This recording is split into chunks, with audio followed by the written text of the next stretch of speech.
Welcome to the Resilient Performance Podcast. I'm your host, Doug Kachigian, and today I'm joined by Warren Sinclair. Warren is a 5th degree black belt in V-Arnis Jiu-Jitsu and a master practitioner of combat Arnis. This street-style combat system is a combination of Judo, Jiu-Jitsu, Filipino Arnis, Kung Tao, Muay Thai, with elements from Kung Fu, Karate, and Aikido.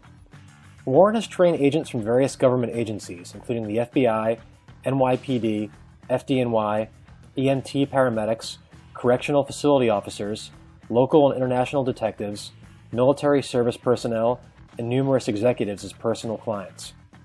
Additionally, he teaches practical self-defense to children, the elderly, people with disabilities, and assault and rape victims.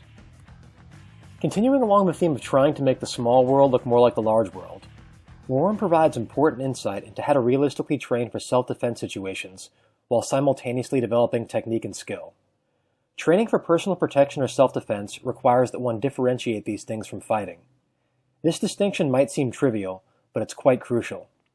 Warren emphasizes the importance of context and intent in self-defense and martial arts training. It can be easy to fall into the trap of repeatedly doing the same things without re-examining why we're doing what we're doing and how our small world training environment appropriately mimics the larger world competitive or occupational environment. This podcast is brought to you by Resilient Performance Systems. If you enjoy the material here, please check out our website at www.resilientperformance.com and sign up for our newsletter to stay up to date on future podcast episodes, articles, and upcoming content, including training templates and live and online courses. The sign-up link for the newsletter is in the show notes. Podcast listeners will receive a discount on all paid content by entering the coupon code PODCAST. That's podcast in all capital letters. Additionally, please consider writing an iTunes review if you find these podcast conversations informative. They help us continue to attract high-quality guests. Here's Warren Sinclair. Warren, thanks so much for taking the time to come on. So I was wondering if you could start by talking about the difference between fighting and personal protection or self-defense, because it's a distinction that a lot of people overlook, but I think it's really important. Hi, Doug. Thank you for having me on. I really appreciate it. This is a very interesting experience. One of the things I would say is that we have to understand the context of the situation. So when people say that, well, this is what you got to do because this was what works in the ring, well, it's exactly what they said, what works in the ring. And it doesn't mean that it can't work outside in reality, but it's within a certain context. When you're dealing with situations where it has to do with self-preservation, where, for example, an assailant or aggressor doesn't give a damn about what style you train, what your skill level, what strength you have, what athleticism you have, what they're not here to, say who's better, that they want to take your life, they want to put the fear of God in you, they want to take your stuff, and they don't want any resistance, and any resistance will be met with lethal intent. So, and we gotta, for me, I think that we got to try to prepare ourselves to deal with as close as we can get to that type of mentality.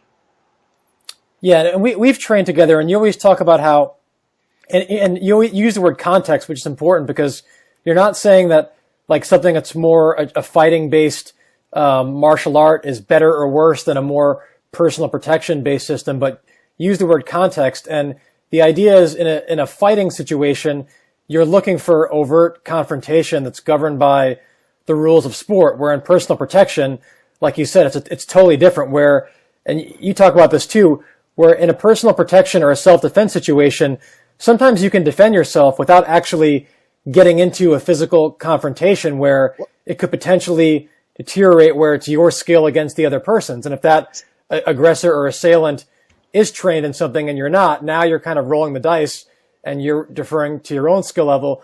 So can you talk about some of the ways in which a personal protection situation might not actually involve a physical confrontation, utilizing things like situational awareness and even the way that you teach sort of de-escalating the situation verbally? Well, see, that was one of the things I noticed when I first kind of going through the martial arts. I started in different martial arts, and I still train different martial arts because I don't think one martial art is the answer. I think it's just a part. But I noticed outside of the main martial art that I teach and train in Vietnamese Jiu-Jitsu, they were one of the only, if not the only one I found available that actually even begin to touch the de-escalation part. Because in scenario, other martial arts, it was either you learn these moves or techniques, etc., and if you spar, you do the sparring, and you do the sparring in a specific way. But given where I grew up, there was always context. You know, the ignoramus that passes by you and say, well, what are you looking at? You know, where there's a whole psychological, I think they call it reptilian brain kind of thing going on. I'll give you a perfect example. I was living in Jersey City, and I was walking to go and do my laundry, and I had like a exercising, I guess you would call it, not really a muscle shirt, but I had kind of exercising shirt on. So, you know, I was kind of looking a little muscular, and I was training that day, and, you know, etc. So I'm walking down, going into the laundromat, I'm on my phone, and this guy passed by me, and he was like, so you think you big? And I looked at him, and so if you've never trained how to deal with people being aggressively rude, or rude to the extent that they might actually mean you physical harm, not just rude to the extent where they're just going to say stuff and then keep walking by. And because of my training, because of what you do before, when people start to try to engage you in this ego, I guess they call it peeing contest. What do you do in that position? If you don't have training or some kind of plan or conditioning yourself in an aggressive manner, you don't understand that you don't have to follow that train of thought, the negative train of thought. I have to allow people to stop you and take your time and energy. You have to find ways to keep on moving. And anyhow, in that particular scenario, I looked at him, then looked at my surrounding to make sure, because I always assume that the neighborhood is other people's neighborhood. And that's part of the training, evaluate your situation. And I saw there was anyone immediately around and that looked like they were with him. So I just kind of turned my phone, kept my eye on him, and then kept walking. I didn't stop. You know, he was trying to stop a little bit to engage me, and I didn't do that. I just kept moving, and making sure I knew where he was in space. Yeah, I think the key thing is that these are things that you actually think about beforehand. I mean, obviously, you can't envision every possible personal protection or self-defense scenario, but at least you're preparing in your training to deal with that verbal aspect. A great story you told me that I think illustrates some of these points, if you don't mind telling it, is when you were with your girlfriend at the time, and I think you were walking through like a stairwell in a bad neighborhood, and you mentioned that there's a group of people looking to start trouble with you. And I mean, obviously you train in the physical aspect of confrontation, but this was a situation where you weren't looking to get into that type of escalation of force, because there were multiple potential attackers around. And even though you prepare to deal with that, obviously, no matter how trained you are, the odds aren't in your favor. So can you talk about what you did in that situation, if you don't mind telling that story? That was a scenario where this was also an ex-girlfriend. And I think the scenario was the ex-girlfriend was Asian, and I think the reason why I say these ethnicities, not because I give a damn about the ethnicities, but it just goes to show you the tension of different ethnicities going in any different neighborhood. People can be quite prejudiced in any circumstance, in any ethnicity. So this was late at night, and I was actually, unfortunately, going into the projects to visit a family member, and there's almost no Asians in that type of projects. There's a project called Bronxville in East New York. Very, very, very, very violent and aggressive projects. Now it's quite different, but back in that time it was quite dangerous and aggressive, and cops won't barely go there, and if they do go there, they go in 10 cops at a time. So I was coming home late. I think it was like 11 something or going towards 11:30 or so. And usually I use the back entrance of the building because no one's hanging out there. And it's just a hallway, and then we use the stairs anyway. And that's the other thing. If you're in certain type of places, I try to use the stairs than the elevator. Because at least you're not entrapped in a rectangle or so. You know, at least, yeah, you can be kind of trapped on the stairs, but there are clear exits, and you can get out of them anytime. You can go up and down, and etc. So unfortunately, the back entrance was closed, so we went around, and unfortunately we had to use the front entrance, and that's the reason why I avoid using the front entrance, because there's tons of people around that just hang out, do drugs, sell drugs, etc., etc., etc. And once again, you assume that they have firearms, blunted objects, and criminal and degenerate intent. So I went to get the door buzzed open, and the guy opened the door for me, and I walked through, and then I sent her to my right, away from the crowd, to go towards the staircase. And the guy was like, "Say thank you." And I looked at him, and I was like, "Well, I actually did say." I said I did say thank you, and I kept moving. And then the guy gestured towards me and was moving towards me. He was like, "Say thank you." And because of my training, I didn't go, who are you talking to, or or something, show the aggression, meet the ape with another ape, butting chests to each other.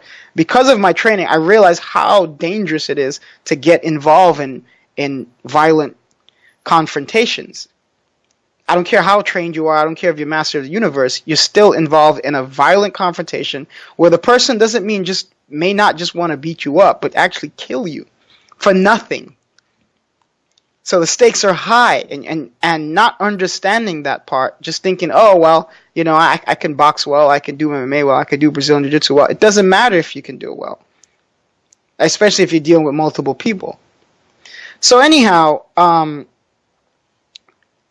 I send that was my ex-girlfriend. It was my girlfriend at the time, so my ex-girlfriend. I send her up the stairs, because when she's out of the equation, and all this is happening in seconds, I'm still inching away towards the staircase, and I send her up the stairs. And once I see that she clears the door and goes up the stairs, I say to the guy, well, I actually did say thank you. Once again, I say that to him, and I gestured to my left, which is his right, to the people behind him, and I said, you can actually ask the people behind him. And he looked at me, and then I gestured again. I said, no, you can actually ask the people behind me.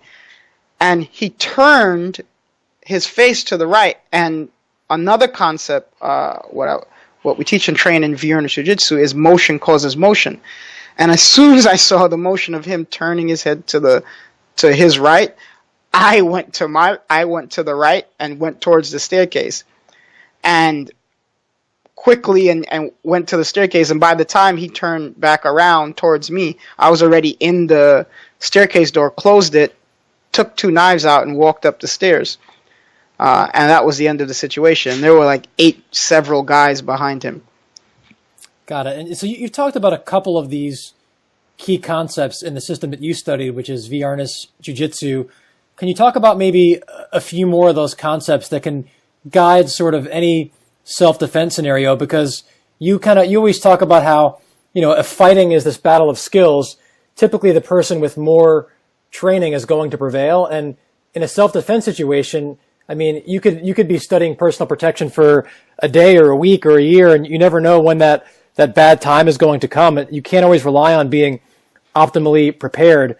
So it's not like a traditional martial art where you can wait till you have a black belt to perform and excel. You've got to be ready to go whenever, because life can throw anything at you. So can you talk about some of those principles that should guide personal protection, regardless of your martial arts history, your training history, things that people can fall back on regardless of the situation that are more universal? I guess one of the things I should start with is evaluate the situation. When you get in the mindset of not just being concerned, acknowledge how you feel. That's the other thing, It's either, in the martial arts they tell you, or don't be scared, or no, you in a personal situation where you're going to be terrified. You might be scared, you might not, you might be angry, whatever the scenario is, but you got to quickly not necessarily get over those feelings, but get over yourself. Because you need to do work, and the work is thinking work. You need to start evaluating the situation. And that is the far. So, for example, I try to put my back towards things when I'm in transitional places, gas station, subway, buses, parking lots. I try to put my back towards things, especially if I know I'm going to do something that might distract me, like going or phones. or if it's so important that I got to be on my phone, I would put my back against something, and I would try to resist the urge to look down into my phone and raise my phone up. So just identify when you're in transitional pages, when you're outside, when you're in public but closed spaces, bars, etc., etc. Excuse me. Be more aware of what's going on in your environment, because you're missing out on that information. I'll give an example. I know a kid growing up that he's not that much younger than me. This is also in Brooklyn, in East New York, Crown Heights area. He was walking down a street, I think Utica Avenue in Fulton, and he saw a group of guys congregating in the sidewalk, and he said, anyhow, let me just tell what he did. So he walked through the guys, and some kind of thing happened, and he ended up getting stabbed twice. One in his hand, and one, I don't know how they missed his arm, and one in his center mass. He was very, very fortunate that they didn't hit a organ. And after he told me, I was like, "Oh, I'm so sorry that that happened." And I'm like, and I asked him, what exactly happened? And he said, "Well, I saw the group of guys, and I didn't want to seem like a punk, so I walked through it." And I said, "Why didn't you just walk around them?" He said, "Well, I didn't want to seem like a punk." I said, "Man, you could have lost your life. If I see, with all the training I have and etc., if I see a group of people, especially at a time of day or anyone, I'm just gonna walk around them. I'll cross the street. I'm not walking through a group of people." Got it. You talked about, what was it? Motion causes motion, and some of those other, more like the 10 Commandments of self-defense you've talked about. So what are some of those concepts? Because I think that that's, if you're more concept or principle driven, then it de-emphasizes the need for very elaborate and specific techniques that require, in some cases, years of training.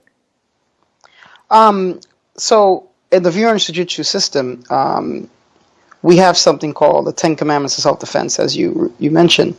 And the first one is, as I mentioned before, I was going over, evaluate the situation. The second one is hands up if necessary in a non-threatening manner. And that particular movement has saved me trouble a lot of times. I can tell you one scenario where after I was training, I used to compete in full contact stick and knife fighting. And I was coming out of another school that I trained at, Vido Kwan, for that particular, for my Ernice, my Kalia Screamer. It goes by different names.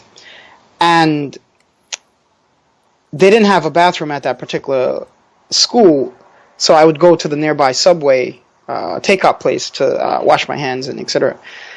And I was in the bathroom there, I don't know, 15 seconds, and someone knocked on the door, and I guess in that particular day I wasn't feeling in the mood, so I just ignored them because I figured, the door's locked, someone's in here.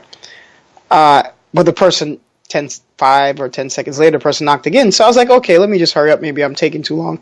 So because of my training, I also know that there might be someone out there that's pissed because they think that they're in the right. So I open the door and then don't walk through. And I look at who's outside just for a second, and then I see who the person was. There was a woman who gave me a mean look, and I was like, okay. So I open the door, I leave, and I'm walking through, and I'm halfway out of the Subway takeout restaurant. And this guy that was sitting down eating his lunch turned towards me. He's like, "What's wrong with you? Didn't you hear that person knocking on the door?" So I looked at him, because I usually just learning how to ignore some people. So I just looked at him, ignored him, and I kept walking towards the door. And he kept going on, and then he said, "You must be some kind of fag," etc., etc. And usually I still ignore them, but I was a little annoyed that he would justify this person's behavior. So I turned to him and I said, "You must be some kind of moron." And it was okay for him to hurl insults at me, but it was totally not fine for me to hurl one insult back at him. So And after I did that, I didn't just turn and like, yeah, okay, and then walked on my day. I kept looking behind me, and I saw him getting riled up in his seat. So, and then he's slammed down on his table. So now I leave, and instead of just leaving and walking away, I leave and then turn with my back towards the wall and also facing my right side towards the door. He slams open the door, comes out the door, and was like, "What did you say to me?" And he tried to get the thing that some or many guys do is get chest to chest, like the ape mentality, you know, try to get chest to chest with each other. And one of the things we do is we call hands up in a non-threatening manner, which not only starts to put our hands in a position where it starts to protect ourselves and also makes it closer to attack and also makes it okay to move our hands. And also, I use that as a barrier for him to not get chest to chest. I didn't push on him, but I use it as a barrier for him not to get chest to chest. Because once a person gets really close, you can't tell what's going on their waist unless you look down. So I don't know if they're pulling for something, et cetera, et cetera. So he kept on saying whatever he was saying, you know, and I was just saying, listen, calm down, man. You don't want to do this. And I just came back from training knife and stick for almost 2 hours. And this was in Queens. This was around Queensboro, Queens Plaza area. And I instinctually actually went for one of my knives. And then I said to myself, you can't do that. And I picked my hands back up. And all this is going on while this guy's screaming, while I'm saying, calm down, take it easy. Listen, just go back and finish your meal. You know, we just don't want to do this. And turning and putting my back a little bit towards the wall so I can see behind me and look at him. All this is a matter of 15, 20 seconds, et cetera, et cetera. But all of this is ingrained in me because of training. I didn't go for my knife. I kept speaking to him, telling him to calm down, trying to de-escalate him, but keeping my hands up, covering the center line, covering the arm line, and taking a time or two to watch my back, because we always assume this, you know, this is other people's neighborhood. You know, we assume they know everyone in the neighborhood. And eventually, after a couple of seconds, he just looked at me, didn't understand why he couldn't get chest to chest with me. And also, I wasn't adding to the fire. So, you know, well, how many times is he going to say what he's going to say? And I'm saying, listen, man, I don't have a problem with you. Calm down. Relax. Take it easy. Go back and finish your lunch. We don't want to do this, man. And he eventually calmed down right in front of me and then stormed back in the restaurant. And I turned my back, watch him storm back in, and then this guy passes by, and he's like, yo, man, that guy tried to do you in. And I said to the guy, you have no idea. So the other reason we do this, which I found out later on, is to build witnesses. Because we live in an age where there are cameras everywhere, especially if you live in a populated city or just even anywhere.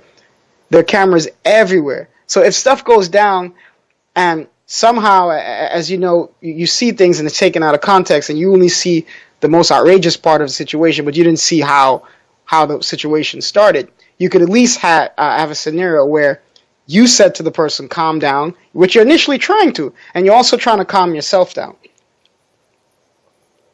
So that's just one of the many scenarios where I was fortunate enough when I use hands up in a non-threatening manner to de-escalate the situation. And then how does that tie into controlling the focus? 'Cause that's also a huge concept that you talk about quite a bit. And you talk about using the hands in the non-threatening manner to control the focus. And what exactly is controlling the focus? Because that seems like if it's done well, a really good way to either, you know, de-escalate the situation or avoid any kind of physical confrontation altogether. Like the scenario that I mentioned before about going in the project building and sending my ex-girlfriend up the stairs and telling the guy to look behind him. You know, I looked behind him and confirmed with his friends that I said thank you.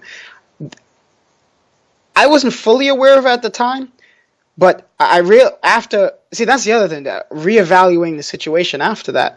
You know, thinking about what things could I have done better. Even though I got out of the situation unharmed, it was still a scary situation. And what could I have done better, et cetera, et cetera. And in evaluating the situation, I realized that doing that I controlled this focus by asking a question and saying, or speaking to the person and getting to think about what you're saying is an example of controlling the focus. Because they can either listen to you or not listen to you. But if they're listening to you, at that moment, they're mentally engaged with what you're talking about or what you're doing. And that would be an example of controlling the focus, or even finding out more information by asking questions. Or to questions, are you okay? Will you be okay? Is there something wrong? And once you kind of, people sometimes react immediately out of emotions, and they don't really think thoroughly through their actions. And I guess we're all guilty of it to some extent. But there's some people that are just, they'll go off just so easy. So that was an example of controlling the focus, and it was also an example of changing the focus, which normally we teach as actually directly trying to interrupt the vision or change the way the face is going by maybe hammer fixing them to the side or punching them to the side or palming them in a way that their face goes up to the sides, so they're not looking at you, and also their body is twisted a bit in that motion. So I was fortunate. I was able to do both without even touching the guy. And then using the other concept, motion causes motion, as soon as I seen the motion, which we learned to identify, I don't need to be punched at to understand that movement might be threatening. Once a person is being aggressive in any shape or form, all movements they make can be a sign of aggression. Because I don't know if that person is the 4th heavyweight boxing champion in the world. I don't know that. Right, so you're looking to not give people a chance to hurt you, in other words. Correct. And whether that means me finding a way to take myself out of harm's way or having to go first once I've identified that this person means me harm. And one of the ways that people ask me, well, when do I use this stuff? When did I know when to, because I'm not a violent person. I said, I don't want to, when should I do this? I don't want to hurt people. I was like, I agree. I'm not a violent person either. But I understand that if you, for example, the hands up in a non-threatening manner and being non-threatening, if that situation, if that's beneficial in that situation, which I think in most situations that are more of an aggressive scenario that could turn violent, I think this is very, very helpful. You have, this is a technique, you have a concept. You're saying, well, I don't want to do this, so I'm making it clear to you that I'm not interested in harming you.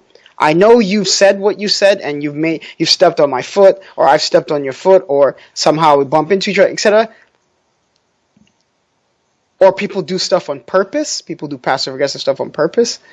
Learning that you need to try to de-escalate the situation as soon as possible. And you have to get it in your mindset, and you have to train it. You have to act out someone being aggressive to you, and you're saying, well, calm down, take it easy, relax, I don't have a problem with you, whatever your words you want to use, and then keep moving. Don't allow people to fully, because we understand controlling the focus, but other people can control our focus too. I remember growing up, and I think it was in the Bronx, and I was crossing the street to go to the train, and this was a time period when the Bloods and the Crips were very active, or the people that mimic the West Coast Bloods and Crips was very active, and they would go around asking people for the time and then slashing their face with blades and razor blades and knives, and because I pay attention to that kind of stuff, the guy was like, "You got the time?" And we were like almost in the middle of the street. And at the time, that's when I actually wore a watch. Now I don't. No one wears watch. Well, at least I don't. I don't wear watches anymore. I use our phone. I put my hand up to his face, towards his face, and I said, and I pointed to my watch while still looking at him, looking at his face, and then looking at his waist and his hands. And the guy never looked at my watch and looked me dead in the eyes. Never looked at my watch. Didn't move. And we had like a couple of seconds of like a stalled stare down that, I was looking at him, he was looking at me, he was not looking at the watch. Because I think he got stunned because he was like, well, most people look down or scuffle for the time. And I just backed away he stood there, and I kept backing away, and then I walked up the stairs. So learning to identify these kind of things, because criminals know that they've done certain things and it worked. Well, why is it not going to work on you? Yeah, and then also, how does that tie into the element of surprise? Because obviously, a big part of fighting is ego, where you're trying to be better than somebody else. And one of the things that you emphasize in your teaching is actually, in some ways, humbling yourself and making yourself appear vulnerable. And obviously, there's going to be fear in these situations, but you deliberately practice almost rehearsing being more afraid than you actually are to kind of lull the person into a sense of security. So how does the element of surprise tie into humbling yourself and subjugating your ego in these situations? So the element of surprise, for example, go back to the hands up in a non-threatening manner, or being in a non-threatening manner. So it doesn't have to be exactly an exact hand position per se. Learning to try to calm people down, for one, tries to calm you down, so you don't just blatantly react from fight or flight responses. May give you a second, or give them a second to reevaluate what their actions, their behavior, what they're saying, and puts you in a position where the person is like, well, okay, I got a soft one. I got a punk. I can do what I want. They're not giving me resistance. So, in general, when the ego is inflated like that, you tend to be more vulnerable. You know, being egotistic makes you weak and makes you overlook things, makes you overconfident about yourself and underconfident about others.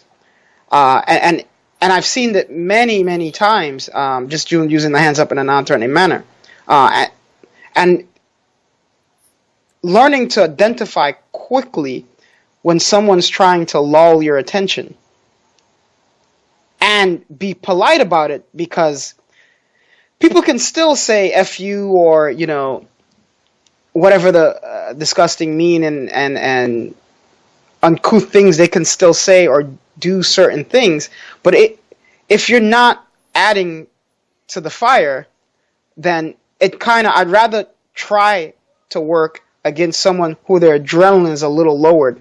You know, that's the reason why, if you ever see these fight videos, these real fight videos, people in the street doing what they're doing, you know, there's usually, oh, what did you say to me? Oh, there's walking around, there's a lot of arm movement. All of that is primal getting ready. That's all building adrenaline up, building yourself to go.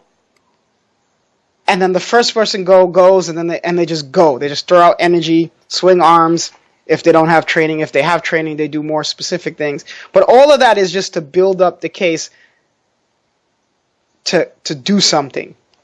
So if you just learn to identify when people are doing that, and another concept we have in Viennese Jiu-Jitsu, is the 3-foot rule.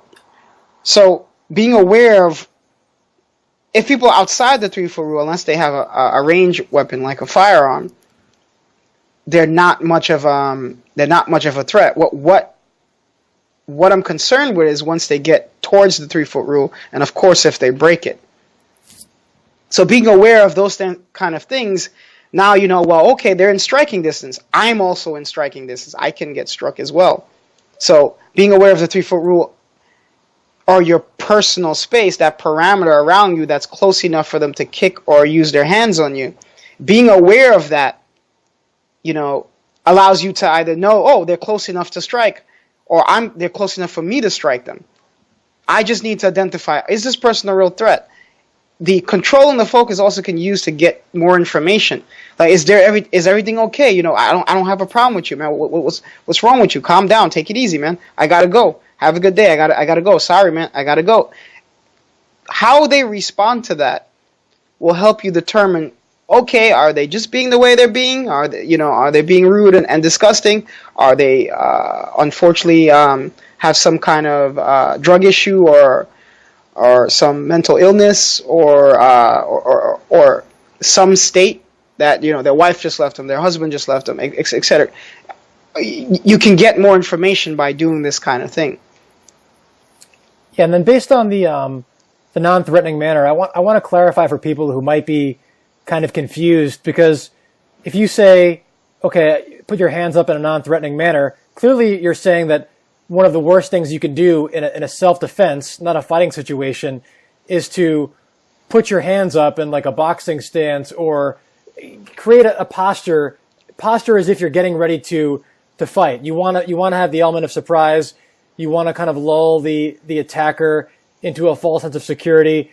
But how do you maintain a state of readiness while also appearing non-threatening? I think that's the key thing that might be hard for people to visualize. Is you're not saying be non-threatening, but also be asleep at the wheel. You're saying be non-threatening, but also maintain a state of readiness in case you do need to go first. So can you clarify that? Because I know it's kind of a fine line with that.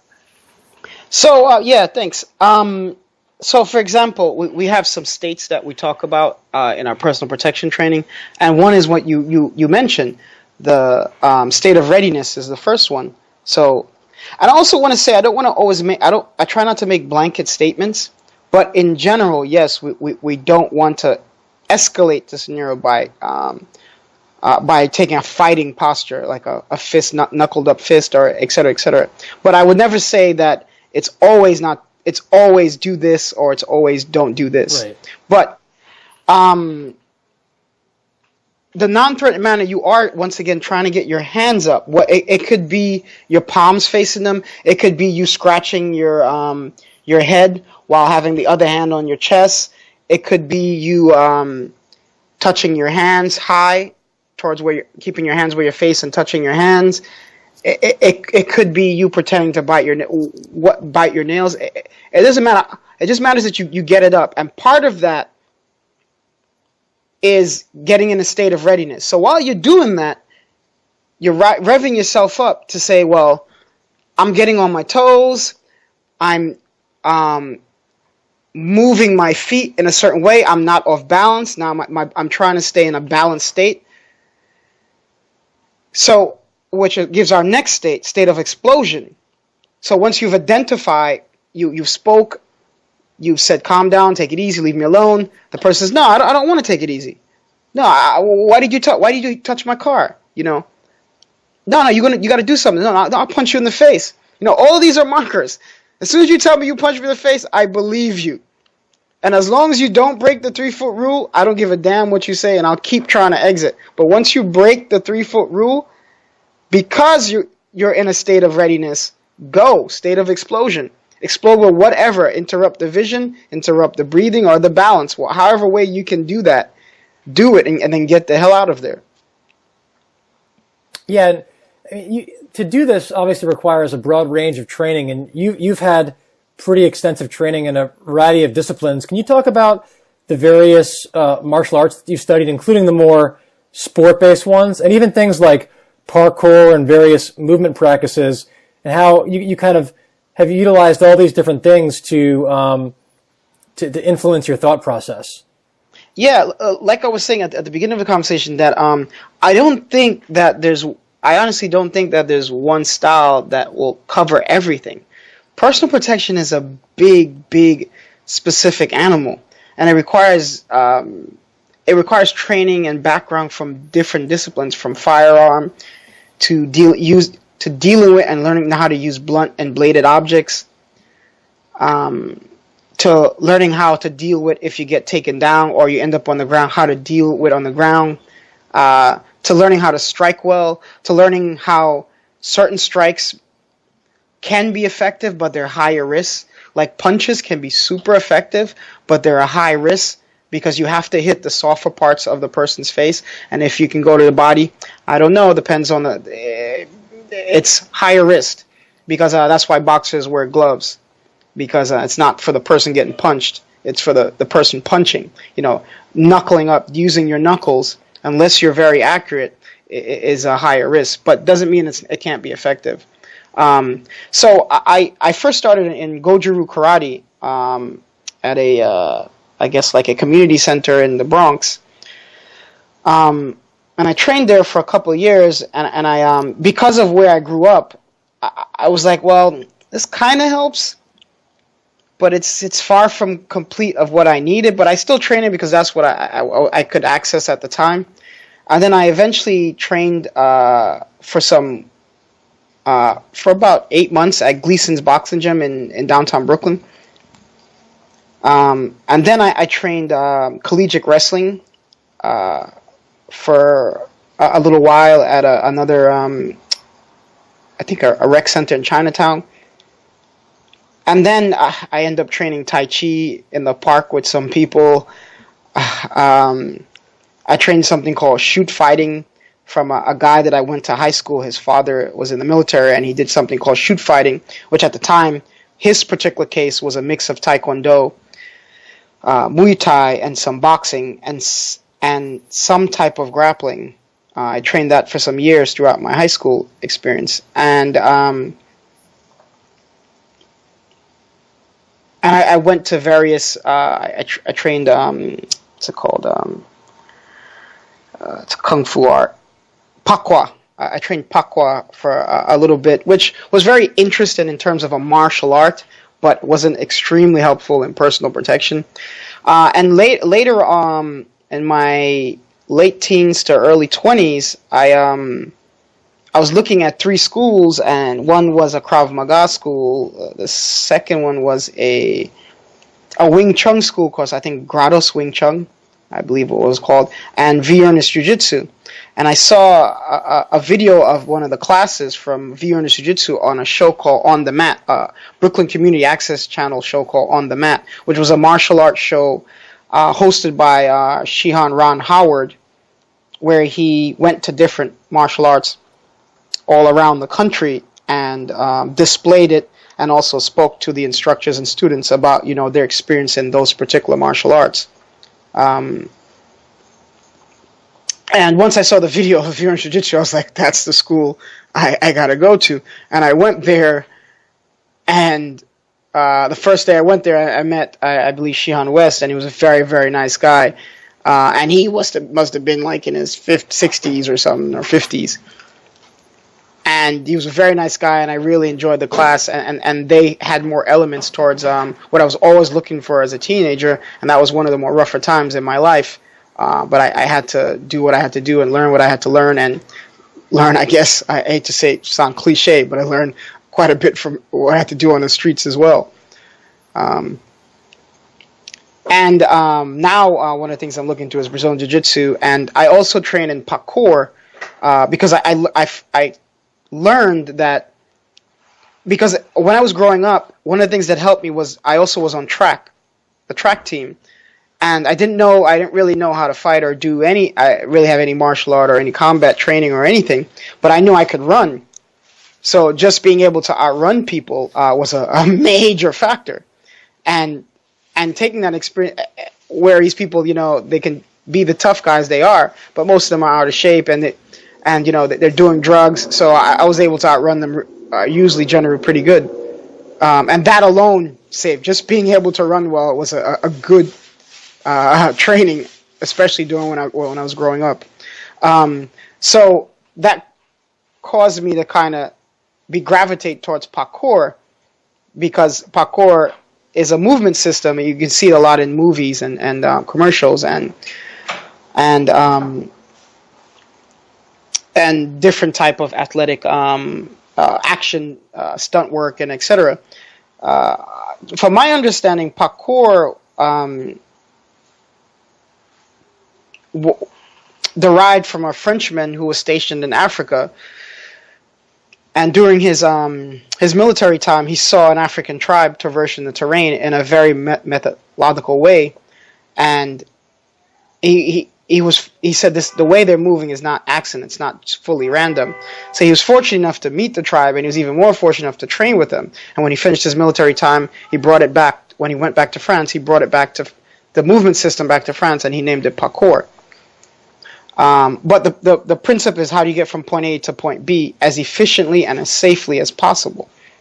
So I thought that parkour would help And if you have to retreat or if you have to get away, here's a way to get away the average person won't be able to understand, which will also give you more options. So you don't look at your environment as just these linear paths that you have to go. You have options of getting over an obstacle that might make it harder for assailant. Assailant might find it way harder to get over, but you, because of some training, you don't have to be an expert, but some training in how to get away efficiently, it's invaluable. I've also trained in capoeira, and I just think all martial arts have stuff to offer. And one of the things I realized later in my martial art training, and no one ever really told me this or really broke it down this way, but I come to from my 20 plus years of martial art experience in different martial arts and looking at other people training their all the martial arts and etc. I realize, and I think there are three branches of martial arts. I think one is the first category is martial culture. Every martial art has their own culture. Israelis have Krav Maga. The Russians have Sistema. The Brazilians have Brazilian Jiu-Jitsu and Capoeira. Boxing is, in my viewpoint, a martial art. It is African martial arts. It can go on and on and on. Almost every culture has a combat martial culture. And in that same category, I think it's martial culture and art. And maybe meditation, moving meditation, etc. All that is one category. And I think that category primarily focuses on what I mentioned. The second category is competition, where everything is geared and focused in competition, particularly long competition, because short competition is not as entertaining and maybe perhaps lucrative. So everything is changed. A perfect example of that is, from my understanding, judo. Judo supposedly came out of jiu-jitsu, where the supposed founder took out the strikes, took out most of the tackle takedowns, and try to streamline it and make it supposedly safer and change the throws a little bit so you're not throwing people on their head and etc. And made it more of a sport line activity. And the third, let me finish on that in that second category. And there's also some rules, conditions, agreements. If someone's getting into a boxing match or a Brazilian Jiu-Jitsu match or a grappling match or whatever kind of match, you've made an agreement that we are going to engage in this level of violence. And these are the conditions in that level of violence. And if it goes to a certain way, we have a referee, depending on what it is, or something of this nature. So there's a code of conduct. And there's only a certain level of fatality and danger. And anyhow, which can actually be quite dangerous too. You're getting punched in the face, you're getting, et cetera, et cetera. So anyhow, the last category is personal protection, which I think is one of the primary reasons why martial arts came about. The martial arts, martial science, and particularly personal protection is geared towards the society and the environment that you currently live. And the issue, I think, of why there's confusion in what works, what doesn't work, what works in this condition, what works in that, is because I think people are not breaking the martial arts into these categories. So it doesn't mean that these categories can't cross each other. It only means that these categories have very different focus. So the way their techniques evolve, the way their concepts evolve, it's evolved for this particular. If it's art, they've evolved more for expression, moving meditation, expression of a regional culture, a distinctive culture from other cultures, a way for health and exercising, perhaps. In the sport scenario is, a drive for competition, a drive to,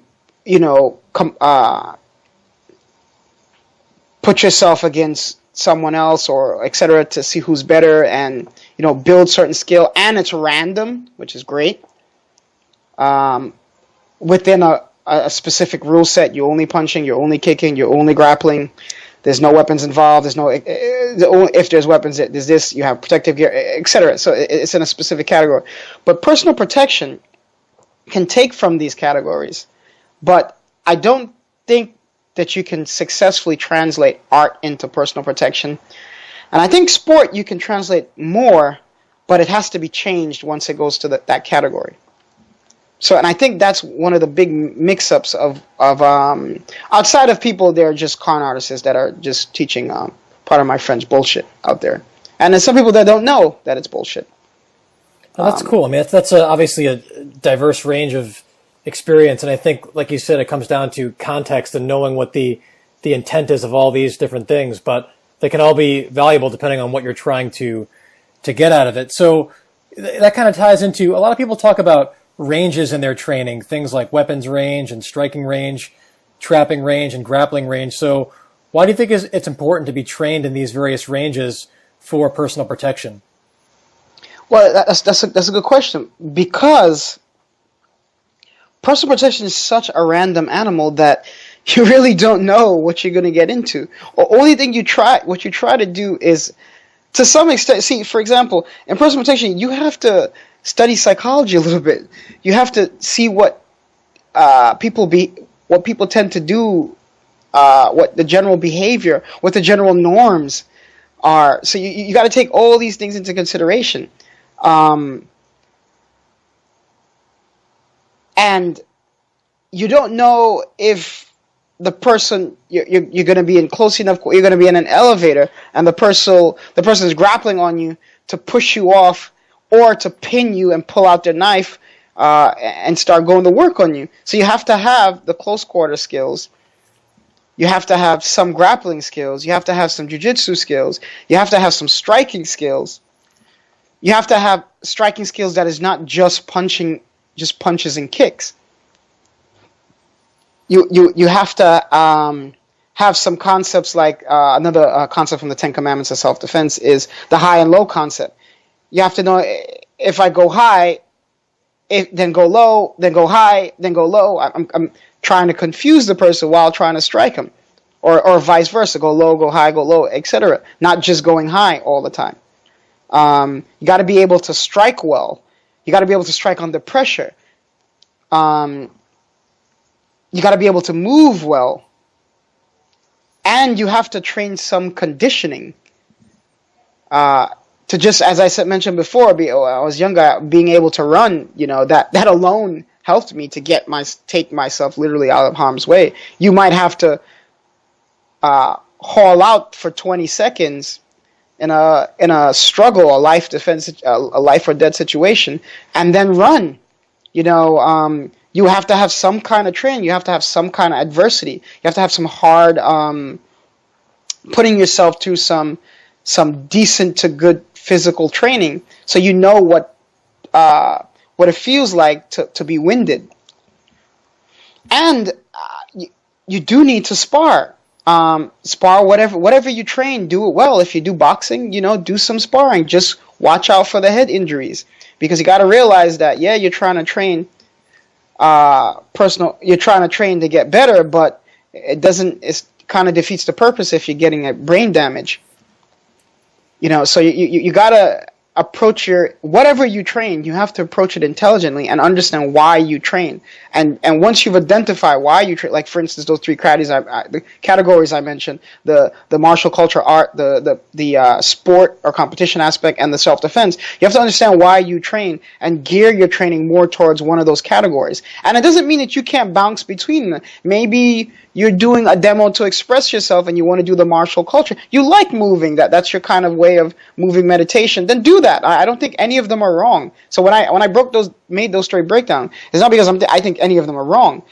I just think that you got to identify which one you're doing and why you're training, and then train what you're training and do it well and train it intelligently. Try to get the most out of it, and you're going to get injured sometimes, but try to decrease the injury, because if you're training for personal protection, you can take a beating once in a while, but you can't keep doing that, because what are you going to do when you're injured? What are you going to do when your injuries accumulate? Because you can't just say, I can only do this, because in personal protection, you have to try to be as rounded as you can, whether it's grappling, striking, learning how to separate and move, Close quarter, learning how if they're on the 3-foot rule, how to stop them from coming in close. For example, the putting out the hands and non-threatemental like 2x4s, so making them touch your hands first and supposed to come close to your body. All these kind of things. It requires a variety of training, so that's why I honestly don't think there. And then we also got firearms, and as I mentioned, the blunt and bladed objects. I think in society in this day and age, it's blunt objects, whether it's pipe sticks, bricks, I don't know, wood, chair, whatever, table, whatever book bag, whatever people can get their hand on that's blunt related. Second, it's bladed. Scissors, knives, blades, piece of glass, any jagged edge. And then it's firearm, which is usually a firearm or a range object, a range weapon, usually handguns, in the type of society we live in. Yeah, I think people can imagine a situation where maybe they have to defend themselves against somebody who has a weapon, but a lot of people have this natural aversion to violence where they don't want to touch weapons themselves, even though somebody else might attack them with a weapon. So why do you think it's important or valuable for even people who don't carry weapons to at least train with a weapon in their hand at some point? So, for example, somebody who says, look, I'm not allowed to carry a knife, I can never see myself carrying a knife. Why is it important for that person to, at least at some point in training, to train various patterns with a knife in hand, even if they have no intention of ever using one themselves? I can understand. Once again, I don't glorify violence. I actually think it's disgusting. But I understand it's a part of the human. I guess I'll call it the human experience. It's part of the human experience. Once people can't express themselves verbally, they're going to express themselves physically. And I just understand that it's a universal language. I don't care if I speak Japanese, you speak German. We both can understand violence once it goes down. I think that it's the misunderstanding of the 3 categories that I mentioned. In sport, there's sportsmanship, hence the word sportsmanship. There's rules, there's condition, there's code of conduct. So I think people broaden that to personal protection. In fact, I have a good example of that. So I joined a sparring group because I wanted to spar against people that do different martial arts and that I don't know and I don't train with. So just people I just meet, we greet each other, agree on how intense we're gonna spar and what we're gonna do and what we're not gonna do, and then just spar. People I've never met before to that day, etc., etc.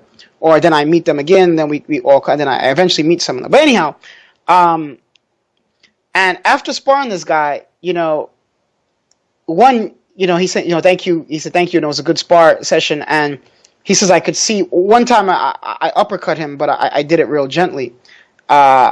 Gently enough. It did rock his head, but gently enough. And he was like, man, thank you. I definitely felt that you could have, if you wanted to, went a lot harder than that. And thank you for not doing that. And I was like, that's we agreed not to do certain things. But he asked me what it is that I train. And I said, well, I train martial artist, but I train specifically in personal protection and self-defense. And he says, well, what do you mean? And he said, isn't this self-defense and personal protection what we're doing right now? I said, yes, it's a part of, it can be used for part of self-defense and personal protection. But right now, we're just fighting. We're training skills. We're building toughness. We're conquering our fear responses. We're getting used to people striking back at us, people we don't know. It's random, et cetera, even though it's still controlled. And he says, oh, well, so you're talking about dirty fighting. And I looked at him and I was like, who determines what's dirty fighting? And he looked at me and he didn't answer. And I said, I hear what you're saying. And in this context, what you're saying is admirable.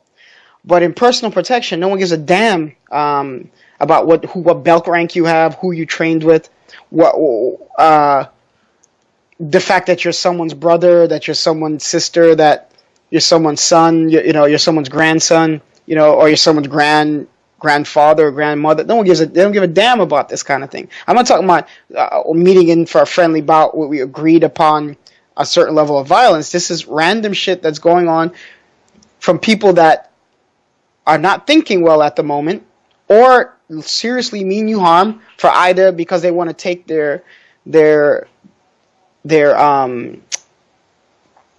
take out their frustration, their hate, and etc. on you, or they want to take your stuff, or both.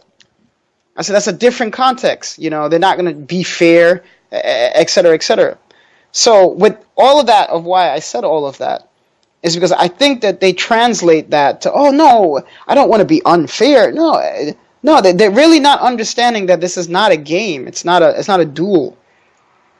And in personal protection, I'm going to do what the hell it takes to get to my family or my loved ones, or get myself out of harm's way. If there's a blunt object around, if you carry a bladed object, you can also carry knives for tool. They're also tools. You don't have to use them because you want to maim or harm someone. But there are objects all around in a modern environment. They're chairs, and not only using the objects to hit people, but you can also drive them, push them into objects to topple them over, and then have a time to escape. And the fall that they can take might fully hurt them. So if you're not, in my viewpoint, if you're not training with firearm, blunt and bladed objects, you are not taking personal protection serious. Yeah, because people who mean to do you, I give you an example, actually. A student of mine told me about this story that he did. He saw this guy kind of roughing up this woman, and he's passing by and he's listening a little bit more, and he find out, I guess they were dating or whatever. And then the guy, after roughing her up and yelling at her and roughing her, he takes the woman's head and like mashes it around in a metal gate. And the guy was like, "Whoa!" So he jumps in to like, "Yo, guy, you can't do that." And he grabs the guy and pulls the guy off. And then he's in a scuffle with the guy. And all this time he's in a scuffle, trying to stop the guy from doing what he was doing to the woman. The woman comes behind him and bashes him in the head with a bottle. And he showed me the stitches in his head. And they both started attacking him. So it's a horrible scenario. In my viewpoint, you should have called the cops. And then maybe yell and et cetera, et cetera. But you never know. Imagine that scenario. You're going to help someone, and not only the person, you got to deal with the person that is the aggressor, but now the person that you're supposedly helping. It's like, no, get your hands off him. It's a very dysfunctional romantic story, I guess, in some ways. So you never really know what's going on with people. And one of the main things you can learn in personal protection is also having training that teaches you how to try to avoid situations, but not put yourself in compromised positions. Yeah, like you said, I mean, even if you don't plan on carrying a weapon, I think the idea is that if you at least train with weapons, you can recognize that if you do have to defend yourself, you can look to some of the things in your environment that may be able to help you, even if you had no intention of ever using them. Even the concept of a weapon. What's a weapon? Right. I used, and that's why I try to use, over the years, I try to use the word blunt and bladed objects. The reason why I use that is to show that anything could be a quote-unquote weapon. The weapon is how it's being manipulated and how much harm it can cause. Yeah. So by understanding that, you're not limited to knives or, you carry a book bag. If you're concerned about using lethal weapons, quote unquote, you carry a book bag, you carry keys. I had a client of mine, Grand Central Station, a place that has armed guards with assault weapons from the military, not NYB, but military servicemen and women. She was on Grand Central 42nd Street Station on the platform, and this guy that looked like, she said she works with mentally ill people, so she said he looked like he was mentally ill.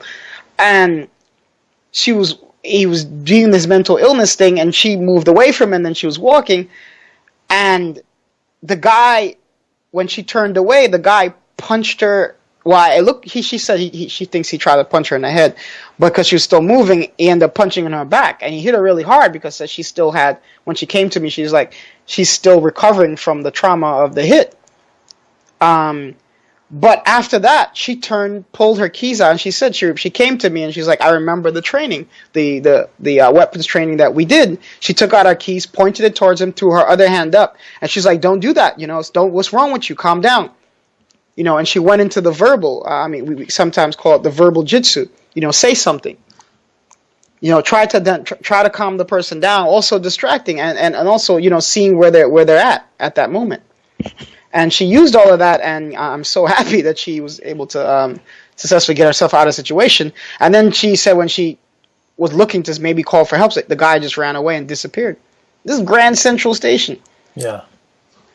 Now, the scariest possible situation here is that somebody pulls a gun. And now, to be very clear, so people don't get any ideas, if someone is intent on hurting you with a firearm and they have any kind of training, as long as they maintain their distance, like they're going to win that confrontation if they choose to pull the trigger.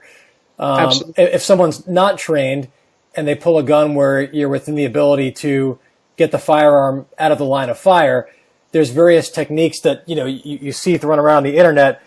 Warren, your system is critical of some of the techniques that teach actual disarms, where you're removing the firearm from the person and sort of this in one fell swoop, and then turning the firearm on the attacker. At least as far as some of the gun techniques go, what do you see as the downside to teaching disarms, and what's the danger there? I don't even know where to begin, man. It's a complete illusion, and it's not even just an illusion, but it's an illusion that has grave consequences. So you're not only teaching people. Instead of, if they want your materials, give them your damn materials and try to get out there. Get away from there. Make it clear that you're not a threat to them. Make it clear that you're complying and that, you don't want any harm. Just please take it and go. Outside of that, if disarming, for one, all the techniques I've seen for that, I don't think are sound and realistic. That's one. For a number of reasons. I don't think they're trained under pressure well enough. I think there are more fantasies, and there's some scenarios that are a little better than others, but they're still not reliable enough to put your life on the line for that kind of thing. The second thing that there's not enough emphasis put on trying to plea yourself, cry if you need to, try to plea yourself out of the situation. Make it clear, just take what you got, wanting this go, man. If it's a scenario, if they're robbing you, they don't necessarily want to shoot you.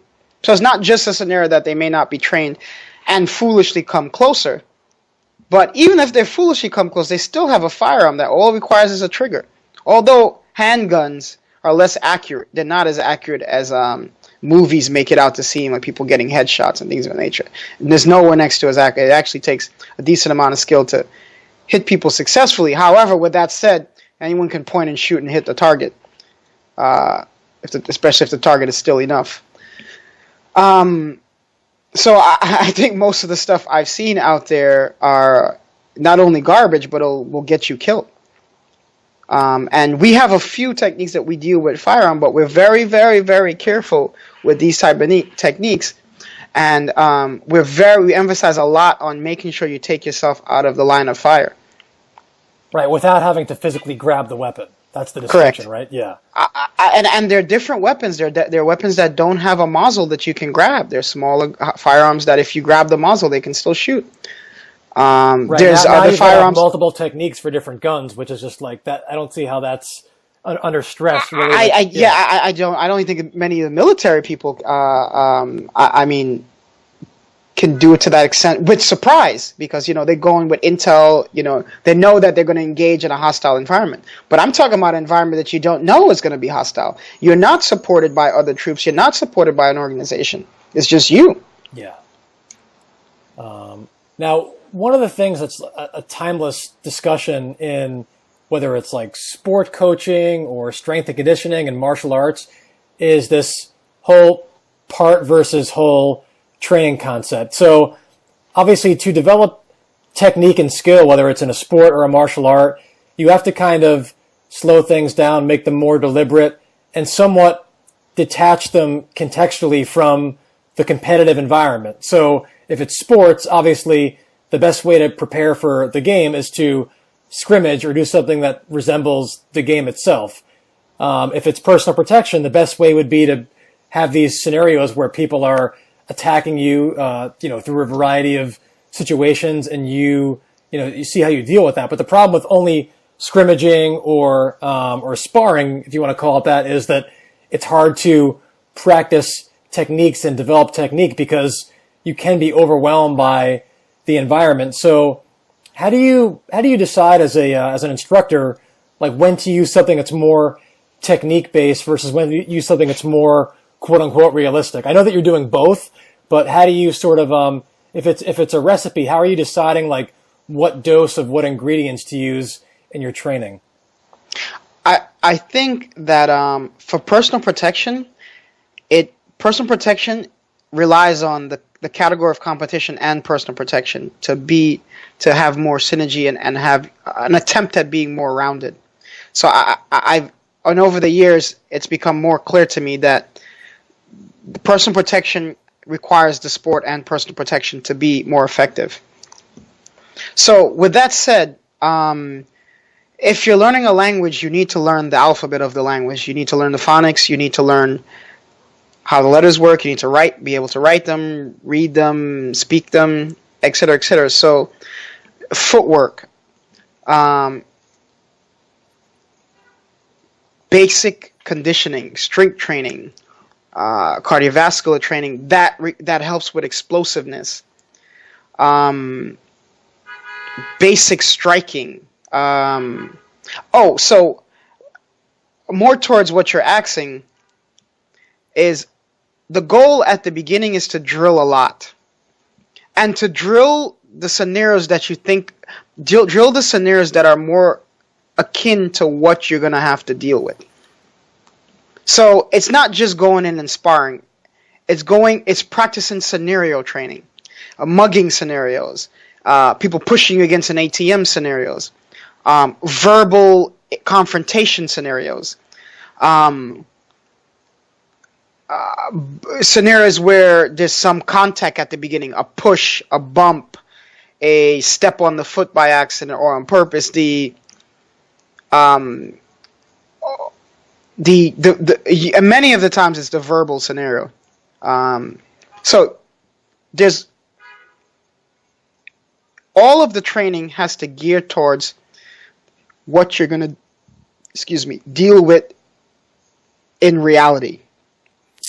So drilling and trying to develop fine motor skills in particular movements, learning how to, when aggressive people come to try, like the example I made about going into my front door and the people sitting there, learning how to drill it into you, the concepts about evaluating your situation and not just getting stuck in your head about, oh, this person's disrespecting me. Oh, did this person know how much butt I can kick?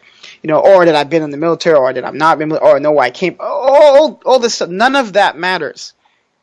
And you have to train yourself more and more to get into the moment and focus on the solution. What do I need to do to end this confrontation? And take the minimal harm that I can possibly get. So everything has to be geared towards that type of focus. Not okay. If I gotta throw down, I know how to box. I know how to do Brazilian Jiu-Jitsu, etc., etc. They're only part of the story. I think this is part of the story. It's not the whole story. So drilling fundamental movements, drilling good striking, drilling good footwork, drilling good stamina, drilling how to identify threats, drilling how to take yourself out of harm's way at the beginning when you notice the beginning of the threat, or if you're in the middle of the threat. Or unfortunately, if you're involved in the threat and you have to go down. So drilling these different aspects of what is more likely to come. And then as you keep training, you get better and better and you more fine tune it and you can take on more more training that's a little bit more advanced, and et cetera, et cetera. But you got to drill what you're going to experience in reality, and you got to find. And once again, it has to help you more than it hurts you. Yeah, because it's this whole, people make it like it's this dichotomy between you're either drilling or you're sparring and doing nothing in between. I know for you, I mean, you'll work on, you were a full contact Arnis stick fighter, like you still practice preordained stick patterns, and you'll even, work on defending against a stick where you know the sequence of strikes that someone is going to come at you, but you also put on, basically like a riot suit, and you have people swing at you unpredictably, and you're sparring as would occur in the street or in a stick fighting competition. So I guess as an instructor, like, how do you decide how to dose the more, like, what would be akin in martial arts to forms where it's more predetermined versus the chaotic stuff where you don't know what's coming at you? Because if you could train the chaotic stuff all the time and it's realistic, but then you don't develop skill. So I know a lot of it's kind of intuitive, and you're reading the individual you're working with and trying to determine what's going to be the best fit for that person at that particular time. But what's your thought process as far as how to dose kind of some of the more predetermined patterns versus the more chaotic training that's more realistic, obviously? Yeah, so it's a matter of drilling basic movements, footwork, learning how to fall, or as we call it, break falling. So if you are taken down, at the very least, because people don't understand, people can get punched or elbowed or headbutt, and the initial strike might do damage, but the falling after that, and that's assuming the person isn't unconscious after they got hit from the very beginning, the fall after that could do more damage than the strike, whether they got hit to the point that they were unconscious or not. There's people that trip all the time, even just from tripping. A quick example of that is my mother-in-law came to visit, and we saw a woman. We were at the museum, the Tenement Museum, and we saw this woman, unfortunately, hit the first step. I actually tripped on that step too, because it's a low step and it's right by the door and it's one step. And I tripped on it, but I didn't fall.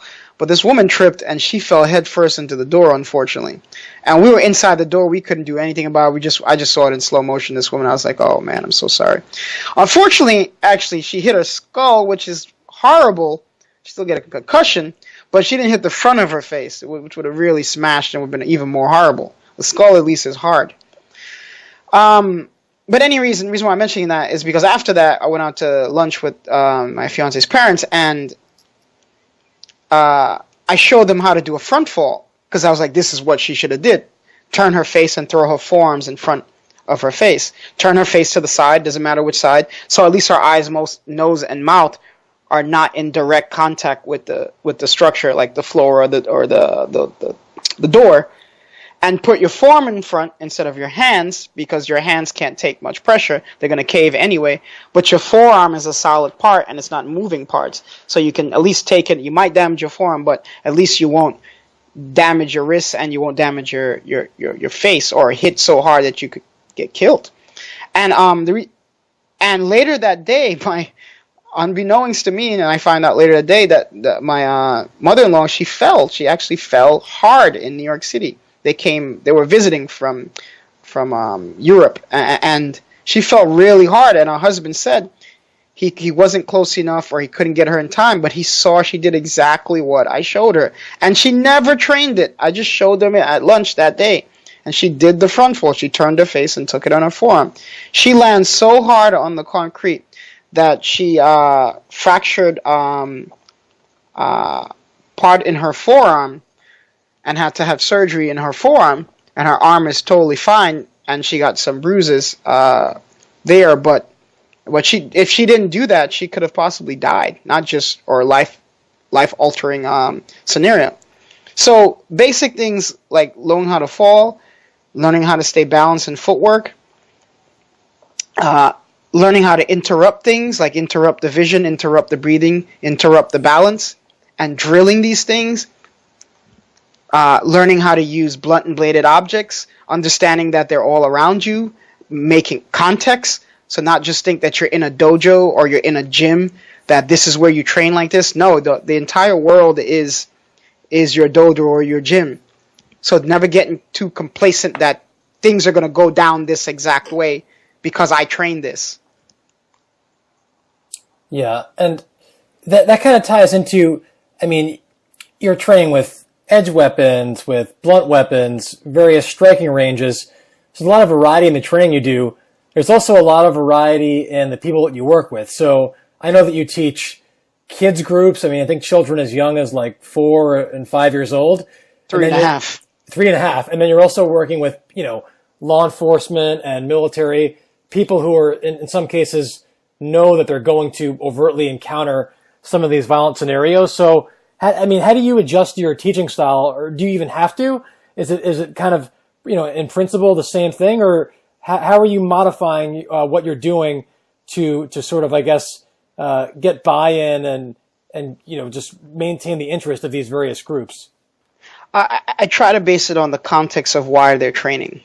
Okay. As you mentioned, the law enforcement, they're training to learn how to not just rely on their firearm because they need to get to their firearm to use it. There were many scenarios a couple of years ago where law enforcement, they were 3 at a time, there are two officers at a time, 3 at a time, etc., doing their routes and getting stabbed and slashed up by one person. So people think, oh, I can just pull my gun, and well, maybe. How do you train? Do you train to identify scenarios? Do you identify body language? Do you et cetera, et cetera? You divide positioning. The once again, going back to the 3-foot rule, how close people are. What are they doing with their hands? Motion causes motion. The high and low concept. You can move faster forward than someone can move back. Driving them backwards. Once again, the element of surprise, which you can have and they can have as well. So being on point, state of readiness. So these kind of things are going to be general to everyone. It's just depending on, like if you're a trainer and you're assessing the person's their fitness condition at that time. If you see that they can actually do full push-ups, so then everyone goes through the basics, but you can drill them a little harder, or you can elaborate a little bit more, or you can make it a little bit more. You can get a little bit more done. So I usually based it on how when I start doing the basics with someone, how well how well the group or how well the individuals or the individual is progressing through just the basic. I kind of always start with the basic and I look at how they're progressing, and I have a format that I'm going to teach, but sometimes I have to throw most of the format out, because if the people are not progressing, it doesn't matter what teaching a bunch of technique is not going to help people. Well, if I never see them again today. That woman I mentioned in Grand Central that had that unfortunate altercation, she only trained with me once or twice. So I never know if I'm going to see these people again. Or in some cases I do. Sometimes I have clients that I've had for 10 plus years. So I want to make sure I inform them enough and drill enough in their head and give them some homework, and if they want to go any further, they can come and train more, or they have me as a resource to give them drills to do. But essentially, much of the scenario is drilling, and through drilling, you actually you get stronger. It's physical exercise.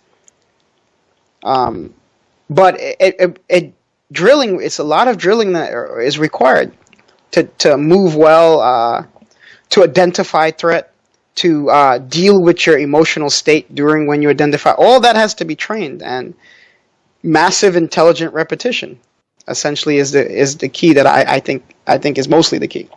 Yeah, so people are different but the same, right? And everybody needs to start with the basics, and that's the foundation of what you're teaching, regardless of the group that you're working with. Is that right?